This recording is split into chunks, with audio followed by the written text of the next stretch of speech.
Carl Taylor, a mentally challenged prisoner being held at the Sullivan Correctional Facility, said that he couldn't breathe when police continued to forcibly frog march him to see doctors while he was handcuffed. Within minutes of his arrival at the doctor's office, Carl Taylor was dead. So what prompted this final walk? Well, according to reports, prior to his death, Taylor was involved in an altercation when a corrections officer tried to force him to clean his cell. Now, more than 3 years later, a new Marshall Project report on his death and the multiple psychiatric disorders he wrestled with shines a spotlight on a population that may not be fit for regular prison, the mentally ill. Here to bring us some more details on this story, veteran journalist and Marshall Project contributor, Tom Robbins. Tom, nice to have you here with us. Thank you for having me. Let's start off with some more details about Carl Taylor. Who was he? Why was he in prison? And what were the versions of the story that led to his death? Carl Taylor was 51 years old.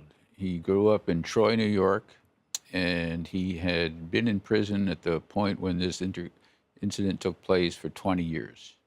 And he was convicted of rape in his hometown in Troy. And he got a pretty draconian sentence. They hit him with 27 to 55 years. When I talked to his lawyer, he said that's because Carl insisted on taking the stand at his own trial, and his performance there so annoyed the judge. The judge gave him a consecutive sentence instead of concurrent, which would usually be the charge. Well, once he was incarcerated, almost immediately in New York State's prisons, he was diagnosed as being severely mentally ill. Personality disorder, delusional disorder. He was not talking to anyone or else just talking to himself. And he bounced around a series of units that are earmarked for such inmates, people who have mental problems, including a couple of stays at something called the Central New York Psychiatric Center, which is near Utica, which is probably the only place where you can get the real care that's needed, but it only houses about 200 inmates. And Carl was one of about 5,000 inmates who were in his situation, meaning they were severely mentally ill. So at some point in time, and leading up to the time of his death now, he's just back in general population?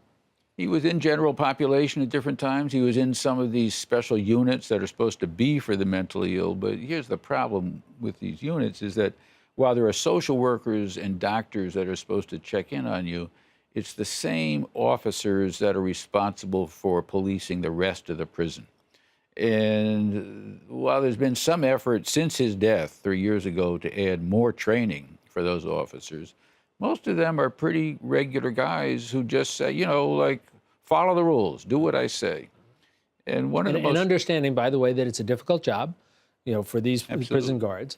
Absolutely. And, you know, it comes back to, you said they're regular guys. They're not trained to be people who deliver psychiatric help, but they're in a situation where they are trained to make sure that the inmates follow their rules. Yeah. I had a very telling quote that I got from Brian Fisher, who's the former New York State Commissioner of Corrections, who spent his whole career working with inmates. And he said, you know, we're just not cut out for this. He says, you know, what are we going to do when a patient like Taylor gets an order from a guard at the same time there's a voice inside his head telling him to do something else? Which voice is he going to follow? And we know that, like, the voice inside their head is the one that's going to command them, and it instantly, in a military-like setting of a prison, leads to trouble. And that's pretty fair characterization, don't you think, of what happened with Carl Taylor? Now, there's some discrepancies, Yes. Mm-hmm. But give me a sense of the circumstances here that Taylor led to his had death. claimed that guards were harassing him, that there was one guard in particular who was out to get him, and that they had searched his cell and trashed it. They had thrown all his belongings on the floor. They had sprayed his shampoo on top of it. And everybody agreed that the cell was a mess, needed to be cleaned up. But Carl wasn't cleaning it up. He would say, they made the mess, let them clean it up. And one of these guards, who was a pretty much by-the-book guy, said, you're going to clean this up or there's going to be trouble. And they had words apparently over a series of days or weeks about this. And then ultimately the morning came when that guard banged on the cell door and said, open it up, and this is the morning you're going to clean it up. And Taylor wandered out of the cell, barking that he wanted to go to a special unit, which was where you get stripped of all your clothing and you're held basically for doctors to only look at you. He said, send me back to that treatment.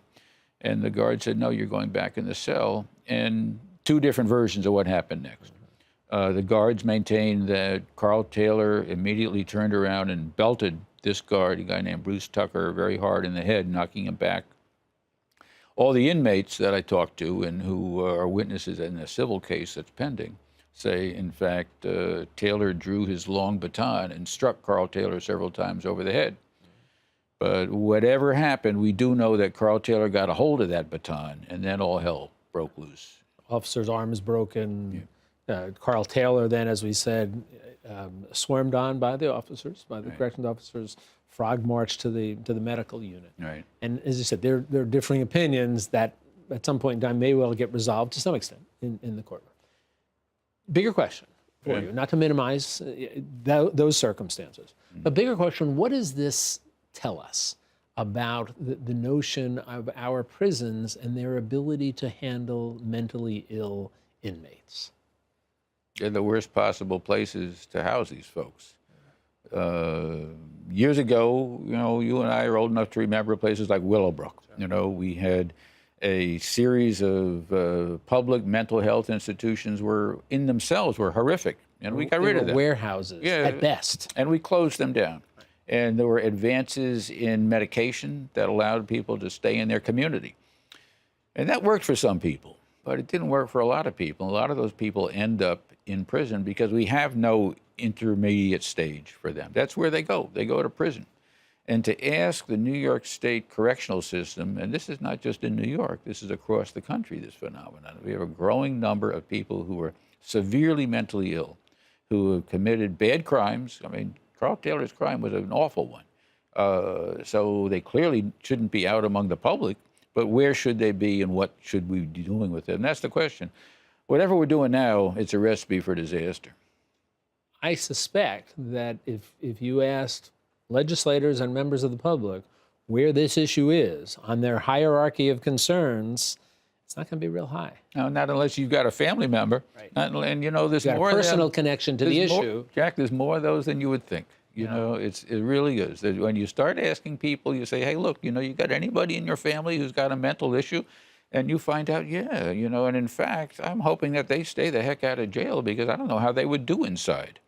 That's a threat that a lot of American families deal with right now. So it's not that far. You're right. Asked where we'd like to spend our money, forget those people. They did wrong. They're nuts. But on the other hand, it's close to home for a lot of folks. Do you think, last question for you, do you see any, through your reporting here, any momentum at all? Again, and you stress this, we're not saying let people out.